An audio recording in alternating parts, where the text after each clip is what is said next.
Hello, everybody. It's Bigfoot Michigan Rob here. It's Saturday, April 27th. It's time for another true cryptid encounter sent in by a subscriber or an email or whatever source I get it from. If you're new here, please subscribe to Bigfoot Michigan Rob on YouTube. Of course, my friends, the Blondes and the Booze, Paranormal Podcast, Texas Front Porch, all found on YouTube. Don't forget, my live shows are Tuesday nights, 9 in the East, myself and Krista, Beyond BMR. Thursday afternoon at 1 o'clock, brunch with Bigfoot Michigan Rob. And Saturdays, I'm doing a live shows at midnight and 11 Central. People seem to like them. Myself, Krista, and a whole host of other people. We're doing live shows on Saturday, which would be actually tonight, a little later on tonight. So tune on in. Thanks to everybody for buying my book, Bigfoot Michigan Rob Presents True Cryptid Encounters, Book 1, found on Amazon. This story is from the book. It's about the third one I've done from the book. I think I'm going to cap it at that because I'd like people to buy the book. I've done one on Bigfoot, Dogman, and now this creepy story that takes place in the Uinta Mountains. And that's just outside of Skinwalker Ranch. No, this is not on Skinwalker Ranch, but those familiar with the ranch do know that a lot of creepy activity goes on. And this is just as creepy. You're going to enjoy this. Again, if you bought the book, you might have read this in the book. So, I put out so many stories sometimes it's hard to keep track, right? But I enjoy doing this. I know you do. I want to thank everybody. During the live shows, people give super chats, and I always thank you during the show, and I appreciate that. But I often neglect the folks to send in the super thanks, which you can do for a replay, a video, or a replay of a live stream. So thank you for those. You know who you are if that gives the super thanks. Your donations are always appreciated, but not, of course, expected. Appreciate what you can do. I am BMR. We're going to get on with this. It's fantastic. Enjoy your Saturday, because after this, I'm going to watch the rest of the NFL draft with my Lions. As you know, I'm a big Lions fan. So I'm going to get on with it.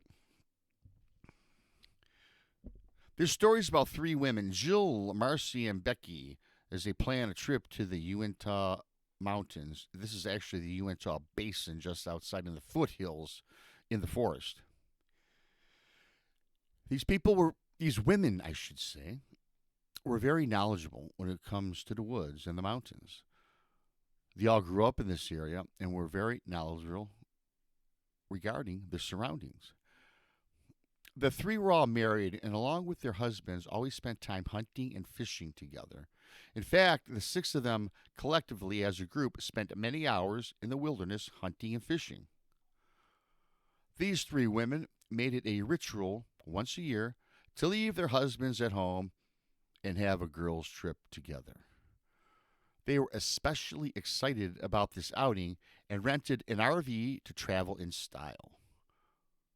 There would be no tents to sleep in on this particular trip. They left on a Sunday morning. They got to their campsite at about 7 in the morning, and they set up camp. The first 2 days in the Uinta Mountains were beautiful, where they parked the RV. You could see the mountain range in the background. It was nestled in a meadow area with the woods surrounding them. You could see the wood line in the back of the woods, or the front of the woods, I should say. The first 2 days went off without a hitch. The story really gets interesting on the third night. Jill, Marcy, and Becky went to bed at about 1 o'clock in the morning. And then they were all awakened around 3 a.m. by a howling and other strange sounds in the distance. These sounds were very unfamiliar to them. They'd been in the forest many times and could not discern these calls and hollers. They know what coyotes, foxes, and bears sound like, but could not pinpoint these sounds. The sounds were even muffled or almost mumbled like a form of speech, The sound soon dissipated into the night. Later on, more distinct voices suddenly appeared, and they appeared closer to the camp. Jill finally got up from her bed and went to the RV over by the door to look out into the camp. As soon as she opened the door, the voices immediately stopped. The three women are somewhat apprehensive and a bit tepid about these strange voices, not to mention the earlier growls of unspecified animals. The three of the ladies tried to get some sleep, but later, the distant voices of small children playing in their camp rang loudly in their ears. Then heavy footfall about the campsite began to circle the RV. Once again, all three ladies got up, opened the RV door, and the sounds once again stopped. Jill, Marcy, and Becky almost certainly now cannot sleep and decided to make breakfast and try to talk through the night's events. After breakfast, this being the fourth day, the ladies decided to go to the stream and back and do some fishing.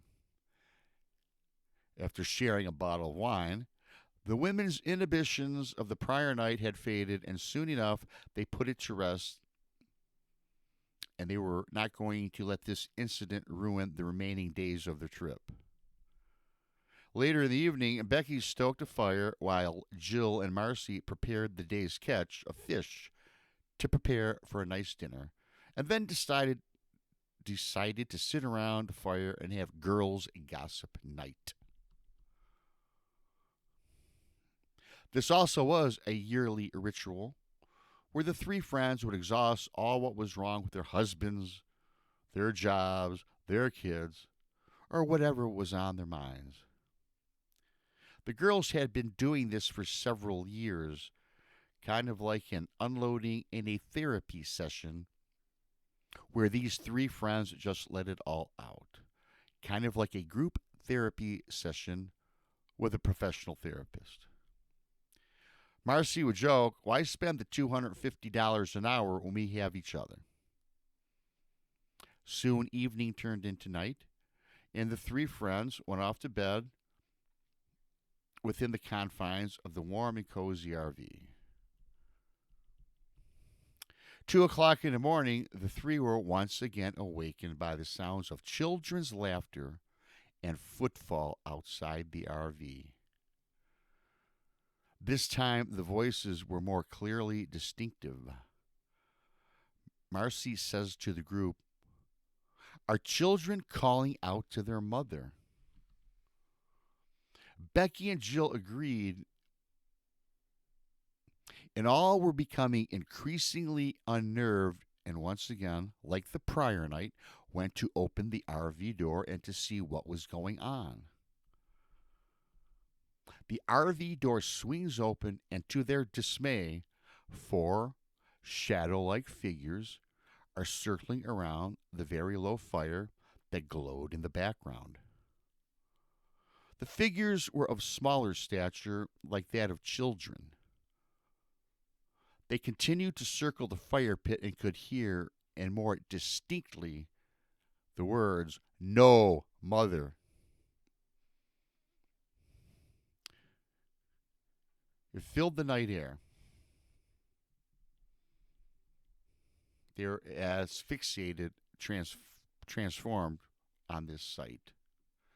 Jill yells out to these shadow-type children when abruptly the entities stopped and glared back at the three women, exposing red eyeshine, and the smaller faces now became more distinct and glowed a pasty white. The three women felt something sinister within their bodies and slammed the RV door tightly. Frantically, they started to scream amongst each other. When they finally calmed down, they decided it was time to go. For whatever the reason, Becky opened the RV door to look back at the strange figures to see if they were gone. The three, somewhat relieved and a bit more cognizant, decided to calmly leave this camp spot at daybreak and find another spot.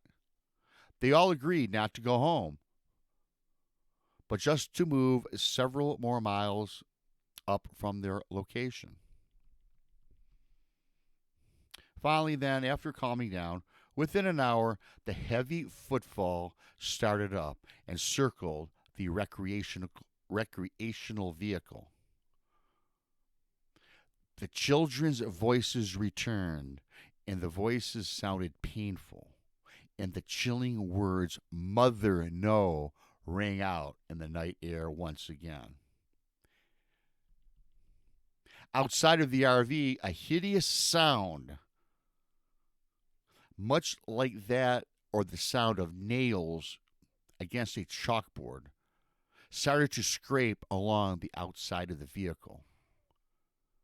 Terrified and in panic, the women did not run to open the door like the past 2 times. Becky grabbed the keys to start up the vehicle. Out through the window, in horror, Becky saw the children.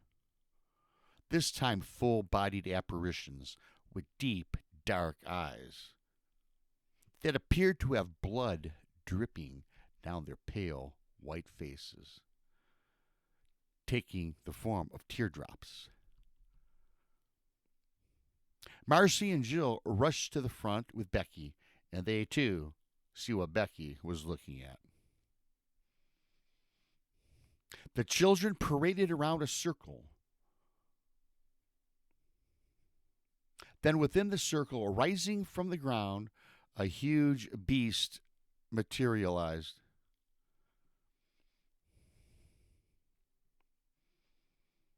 The beast was covered in tattered and torn hair. The face was sinister. Looked like a sinister-looking woman, somewhat demonic in stature.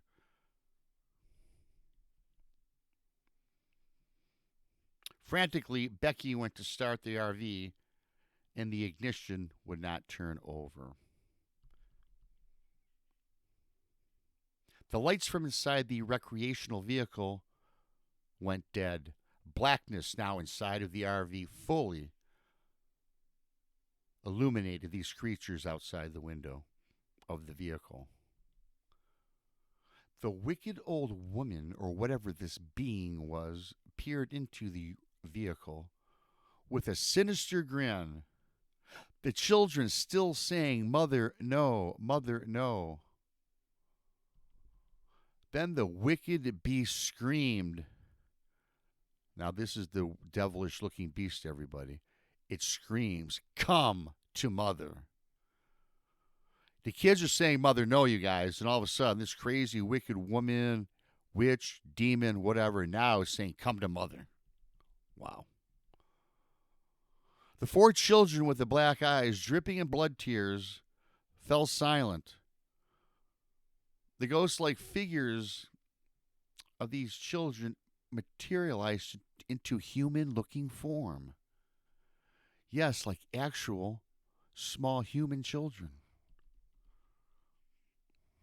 The monster in one fell swoop cast a black mist about the children and disappeared into the night. The RV regained power. The vehicle started, and the 3 women sped off into the night.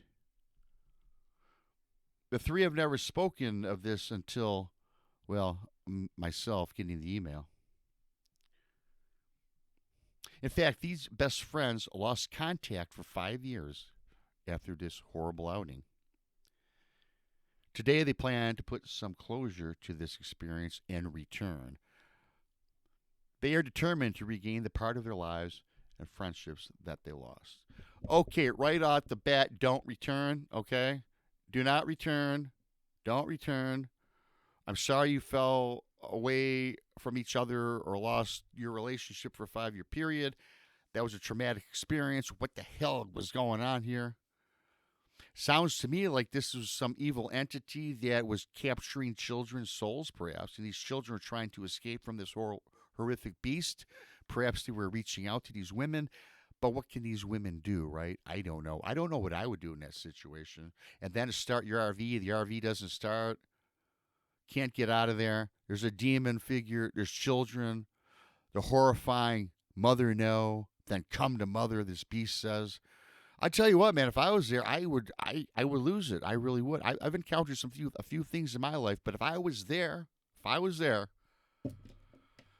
Well, I don't know what I would do, you guys. I mean, that was terrifying. That was terrifying. Again, they plan on going back, as they state in the email. I don't think they should do that. That's just my opinion. Leave a comment. Give me a like. Tonight, Saturday night, live show. I might break this. I might, in fact, break this down with the girls and talk about some other stories tonight. I don't know yet.